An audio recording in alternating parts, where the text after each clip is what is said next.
E aí pessoal, tudo bem? Essa semana eu fui na rádio e o tema foi efeito sanfona. Minha caixa de Instagram bombou de perguntas.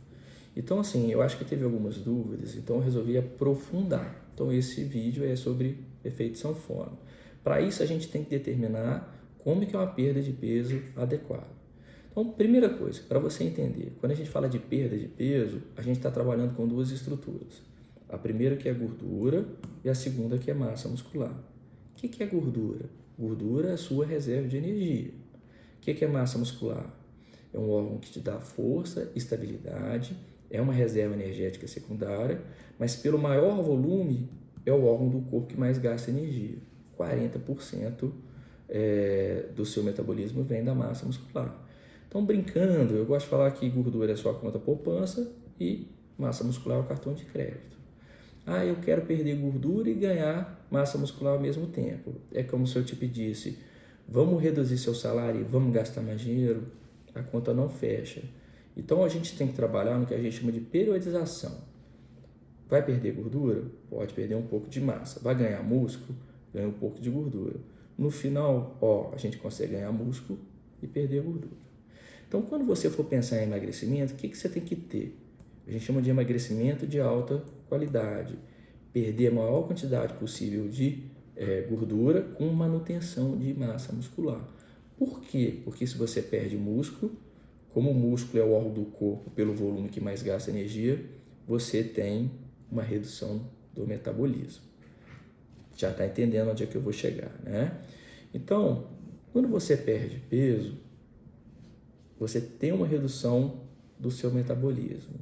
O quanto está associado com o quanto que você perdeu peso. Quanto mais peso você perde, maior a redução do metabolismo. Isso aqui a gente não consegue controlar. Agora, se você perde peso e perde massa muscular, a sua redução do metabolismo é ainda maior. Tá? Então, o que é o efeito rebote? É o reganho de peso após o emagrecimento. Por que isso acontece? Você perdeu peso e junto teve uma redução do metabolismo. Se você volta a comer o que comia antes, você está com o metabolismo mais baixo. Então, o que acontece? O corpo aproveita isso e te faz reganhar o peso. Mas por quê? É um mecanismo de sobrevivência. Ele não entende que você está perdendo peso porque você quer ser mais saudável ou mais bonito. Ele entende que está tendo uma redução calórica ambiental. O exemplo que eu gosto de dar para os pacientes é como se você estivesse num deserto e você está passando fome, você está reduzindo o peso, né? O metabolismo baixou. De repente você encontra um oásis. Você, em sã consciência, o que você vai comer? Vai tomar aí uma água de coco, comer uma banana e vai embora? Ou você vai sair comendo muito e vai sair carregando comida? É justamente isso que o corpo faz. O que? Ele aumenta a quantidade de fome que você tem, ele reduz sua saciedade, ele gasta menos energia para você armazenar mais energia.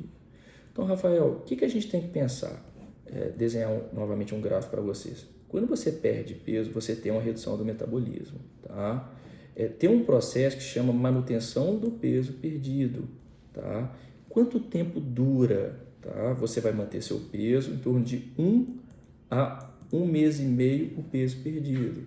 Um exemplo, Rafael, eu perdi 10 quilos, então você vai manter o seu metabolismo, o seu peso para manter seu metabolismo adequado por 15 meses.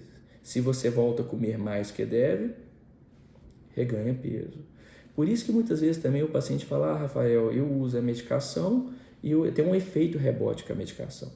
O problema não é a medicação. O problema é que quando você tira a medicação, você não teve uma mudança de estilo de vida, então você volta a comer o que comia antes. E quanto mais peso você perdeu, e a gente sabe que a medicação você perde mais peso, mais baixo é o seu metabolismo, então maior o reganho.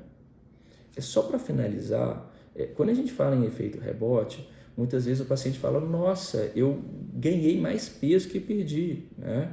Seria como se isso aqui fosse um gráfico, ele perde, na hora que ele ganha mais. Ele perde, na hora que ele ganha mais.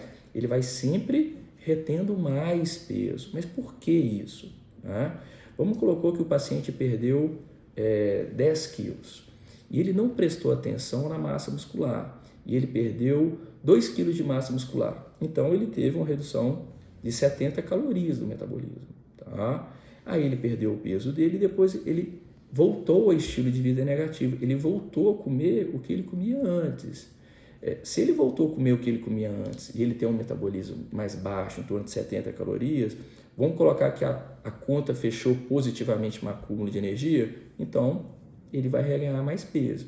E quanto mais peso ele perde sem se preocupar com a massa muscular, maior é o ganho de peso, porque mais músculo ele tende a perder. Uma outra coisa que eu chamo a atenção é, toda vez que você tem uma perda de peso que ela te frustra, né, ela vai te levando à dificuldade de perda de peso no futuro. Por quê? Você vai ativando seus genes de sobrevivência, de armazenamento de energia, e quando você reganha peso, poucos mantêm-se desativados. Né? Um exemplo que eu gosto de dar para os pacientes também. Vamos supor que eu te jogo num deserto e que você aí está passando fome. Nos primeiros dias você olha para cima, espera um helicóptero, você acha que vai ser resgatado. Tá? Já no segundo dia, na próxima vez, você começa a segurar a água. No 20º dia você está igual o Rambo, né? Já sabe pescar, sabe fazer vara, tirar água do cacto, né? Passa barro na terra, o seu metabolismo é a mesma coisa. Quando você submete ele a vários períodos de restrição calórica, ele vai aprendendo e cada vez ele vai ficando mais eficiente. Então, esse é o motivo do efeito rebote.